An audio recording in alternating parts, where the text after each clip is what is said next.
વીરપુરમાં બહેનના સાસરે સારવાર લેવા ગયેલા ભાઈ પર 3 શખ્સોએ હુમલો કરી ઢોર માર મારવાની ઘટના સામે આવી છે, જેના સીસીટીવી ફૂટેજ પણ સામે આવ્યા છે। સમગ્ર મામલે તાલુકા પોલીસે ત્વરિત કાર્યવાહી કરી શખ્સોની અટકાયત કરી હતી। પ્રતિબંધિત ચાઇનીઝ દોરી મુદ્દે સુરત પોલીસની મોટી કાર્યવાહી સામે આવી છે। અમદાવાદમાં ડિલિવરી માટે જઈ રહેલા પ્રતિબંધિત ચાઇનીઝ દોરીના કન્ટેનર સાથે એક યુવકની એલસીબી પોલીસ દ્વારા ધરપકડ કરવામાં આવી છે। એલસીબી ઝોન 2 દ્વારા 2 શખ્સોને વોન્ટેડ જાહેર કરવામાં આવ્યા છે। રૂપિયા 11 લાખની કિંમતના પ્રતિબંધિત ચાઇનીઝ દોરીનો જથ્થો પાંડેસરાથી કબજે કરવામાં આવ્યો છે।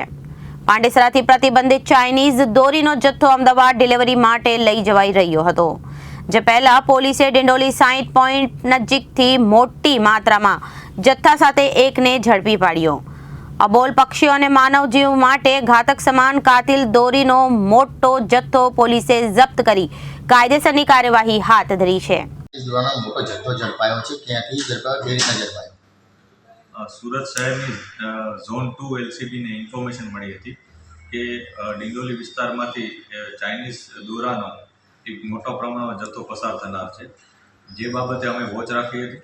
આ વોચ દરમિયાન ડિંડોલીમાંથી જે ટેમ્પો પસાર થયો એને રોક્યો હતો। રોકતા એમાં અમે જે ચેક કર્યું હતું તો ચેક કરતાં કુલ 2880 યુનિટ જેને ચાઇનીઝ માંજો કહેવાય છે એ ચાઇનીઝ માંજોનો જથ્થો પકડાયો હતો અને એની અંદાજિત કિંમત 11,52,000 થાય છે।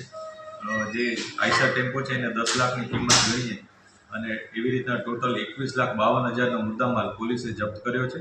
આ ઘટનામાં પોલીસે જે ડ્રાઈવર છે જેનું નામ અનિલ શંકરલાલ મીણા છે એની ધરપકડ કરી છે।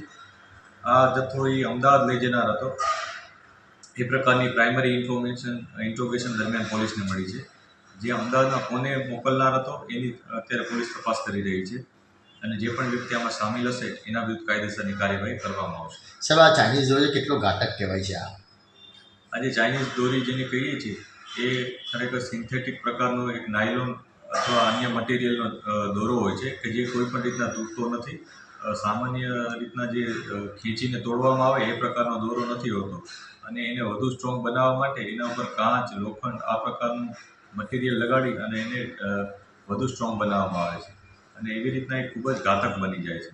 આ એટલો બધો ઘાતક બને છે કે એવા પણ બનાવો બન્યા છે કે જેનાથી લોકોના ગળા કપાયા છે, કેટલાક લોકોના જીવ પણ ગયા છે।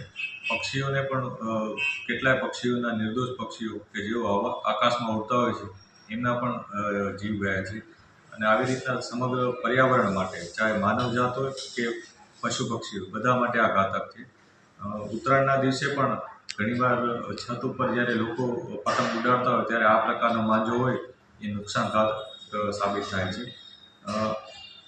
આ કારણેસર જ એને પ્રતિબંધિત જાહેર કરવામાં આવ્યો છે અને અમારી પણ લોકોને અપીલ છે કે આપ બિલકુલ આ પ્રકારના માંજા માટે કોઈ પણ જાતની ડિમાન્ડ ના કરશો। આ આપણા તમામના હિતમાં છે, કેમ કે જે માંજો વાપરે છે લોકો એને ખબર નથી હોતી કે આ માંજો કયા વ્યક્તિના ગળા પાસે આવશે અથવા કયા પક્ષીને અડશે અને કોઈના માટે પણ આ ઘાતક હોવાથી મારી વિનંતી છે કે આપ આવું નહીં કરશો। એ સાથે સાથે પોલીસ પણ પોતાની એક અલગ ડ્રાઈવ રાખીને અને આ પ્રકારની ઇન્ફોર્મેશન મેળવીને આ પ્રકારના માંજા ઉપર કડક કાર્યવાહી કરવા માટે સતત પ્રયત્નશીલ રહે છે। Bureau report, Janadesh news, Surat.